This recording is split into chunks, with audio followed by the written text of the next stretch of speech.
വടകര മുനിസിപ്പാലിറ്റിയിലെ അക്ലോത്തുനട കനാലിലും സമീപ പ്രദേശങ്ങളിലും വ്യാപകമായി മാലിന്യം കലർന്നെന്ന പരാതിയെ തുടർന്ന് വിദഗ്ധ സംഘം സ്ഥലത്തെത്തി പരിശോധന നടത്തി. കെ രമ MLA-യുടെ നിർദ്ദേശപ്രകാരമായിരുന്നു അടിയന്തര പരിശോധന. Prince tyres and wheels, JT road, Vadakara. വാഹന ഉടമകളുടെ വഴികാട്ടി, 23 വർഷത്തെ വാഹന ടയർ മേഖലയിലെ സേവനം. അക്ലോത്തുനടയിലെ കനാലിൽ വൻതോതിൽ മാലിന്യം കലരുന്നതായും ദുർഗന്ധം വമിക്കുന്നതായും കഴിഞ്ഞ കുറച്ചു ദിവസങ്ങളായി നാട്ടുകാർ വ്യാപകമായി പരാതിപ്പെട്ടിരുന്നു. കനാലിലെ മലിനജലം സമീപത്തെ വയലുകളിലേക്ക് പടർന്നു പിടിച്ചതോടെയാണ് പ്രദേശവാസികൾ പ്രതിഷേധവുമായി രംഗത്തിറങ്ങിയത്. ഇതേ തുടർന്നാണ് ജനപ്രതിനിധികളും ഉദ്യോഗസ്ഥരും ഉൾപ്പെടെ വിദഗ്ധ സംഘം ഇന്ന് സ്ഥലത്തെത്തി നേരിട്ട് സ്ഥിതിഗതികൾ വിലയിരുത്തിയത്. കനാലിലെ ജലത്തിന്റെ ഗുണനിലവാരം ഉറപ്പുവരുത്തുന്നതിനായി ഇവിടെ നിന്നും വെള്ളത്തിന്റെ സാമ്പിളുകൾ ശേഖരിച്ചിട്ടുണ്ട്. ഇത് ഉന്നതതല പരിശോധനയ്ക്കായി ലാബിലേക്ക് അയക്കും. വടകര മുനിസിപ്പാലിറ്റിയിലെ കീഴ്ത്താടിമുക്കിൽ നിന്ന് ആരംഭിച്ച് കളിയമ്പള്ളി പാലത്തിന്റെ അടുത്ത് സമീപിക്കുന്ന NC കനാലാണിത്. 9.3 കിലോമീറ്റർ നീളമുള്ള ഈ കനാൽ. അപ്പോൾ ഇത് ഇറിഗേഷൻ ഡിപ്പാർട്ട്മെന്റ് വിവിധ വർഷങ്ങളിൽ ഫണ്ടിന്റെ ലഭ്യതയ്ക്കനുസരിച്ച് പല ഭാഗങ്ങളിലും ചെളിയും മണ്ണും നീക്കി വരുന്നുണ്ട്.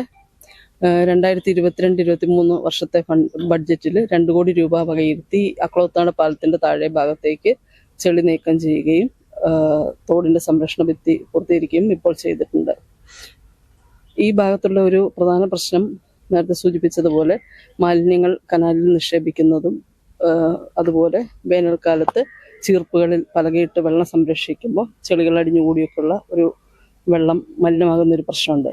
അതിൻ്റെ ഭാഗമായിട്ട് കഴിഞ്ഞ 2-3 വർഷമായിട്ട് ജൂൺ ആരംഭത്തിൽ കനാലിലെ വെള്ളം വളരെ മലിനമാക്കപ്പെട്ട രീതിയിൽ കാണുന്നുണ്ട്. അപ്പോൾ ആ വിഷയങ്ങളൊക്കെ നമ്മൾ പരിശോധിക്കുന്നതിന് വേണ്ടി ഇന്ന് CWRDM-ലെ ഉദ്യോഗസ്ഥരുടെ ഒരു സാന്നിധ്യത്തിൽ, ജനപ്രതിനിധികളുടെയൊക്കെ സാന്നിധ്യത്തിൽ ഇന്നൊരു പരിശോധന നടത്തി നിൽക്കുകയാണ്. അപ്പോൾ ആ റിപ്പോർട്ട് കിട്ടിയതിന് ശേഷം അതിനനുസരിച്ച് നമുക്ക് ഡിപ്പാർട്ട്മെന്റിന് ചെയ്യാൻ പറ്റുന്ന പ്രവൃത്തികൾ ഇവിടെ ചെയ്യുന്നതാണ്.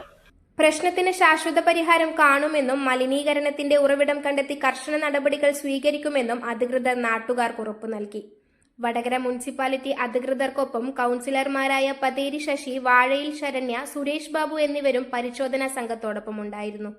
ഈ കനാലിന്റെ സംരക്ഷണം ശരിക്ക് ഇറിഗേഷന്റെ ഭാഗത്തു നിന്നുള്ള ഒരു സഹകരണം ഇല്ലാത്തതുകൊണ്ടാണ് നമുക്ക് ഇതുവരെ ഇത് പോകാൻ പറ്റാതിരുന്നത്. ഇന്നും ഞാൻ എയിനോട് പറഞ്ഞിട്ടുണ്ട്, നമുക്കിത് ശുചീകരിക്കാനുള്ള മാർഗവും അതുപോലെ ഇവിടുന്ന് നമ്മളെ ചോറോടുന്ന് തുടങ്ങിയിട്ട് ഇങ്ങ് അവസാനിക്കുന്നത് വരെയുള്ള, അതായത് മാക്കൂലേക്ക് പോകുന്ന ഒരു ഭാഗത്തേക്ക് നമുക്ക് ഈ റോഡിന്റെ പണിയും കൂടി ചെയ്യാനുള്ളതൊക്കെ നിങ്ങൾ ചെയ്തു തരണം. അപ്പൊ എസ്റ്റിമേറ്റ് ഒക്കെ അവർ തരാമെന്ന് പറഞ്ഞിട്ടുണ്ട്. നമ്മുടെ MLA-നെയോ MP-നെയോ ഒക്കെ സമീപിച്ചിട്ട് നമുക്ക് വരും ഭാവിയിൽ ഇവിടെ നല്ലൊരു റോഡാക്കി മാറ്റിക്കൊണ്ട് വെളിച്ചവും കാര്യങ്ങളും ഒക്കെ കൊടുത്തുകൊണ്ട് ഈ കനാലിനെ സംരക്ഷിച്ചു പോകാനുള്ള നടപടി നഗരസഭയുടെ ഭാഗത്തുനിന്ന് പൂർണ്ണമായ രീതിയിലുള്ള സപ്പോർട്ട് നമ്മളെ ബഹുമാനപ്പെട്ട ചെയർമാൻ തരാമെന്നുള്ളത് എന്നോടും ശരണ്യ കൗൺസിലറോടൊക്കെ പറഞ്ഞിട്ടുണ്ടായിരുന്നു. നല്ല രീതിയിൽ തന്നെ നമ്മളെ ചെയർമാൻ സഹകരിക്കുന്നുണ്ട്. എല്ലാവിധ പിന്തുണയും നമ്മളെ ചെയർമാനും തരുന്നുണ്ട്. അതുപോലെ MLA-ന്റെ ഭാഗത്തുനിന്നൊക്കെ നമുക്ക് ഫണ്ട് കിട്ടിയാൽ ഈ ഭാഗത്തുള്ള ആളുകളുടെ ദുരിതം മാറുമെന്ന് തന്നെയാണ് ഈ അവസരത്തിൽ പറയാനുള്ളത്. News bureau, media, Vadakara. അല്ല, ഇന്ന് നല്ല സന്തോഷത്തിലാണല്ലോ? അതെ, സന്തോഷത്തിലാണ്.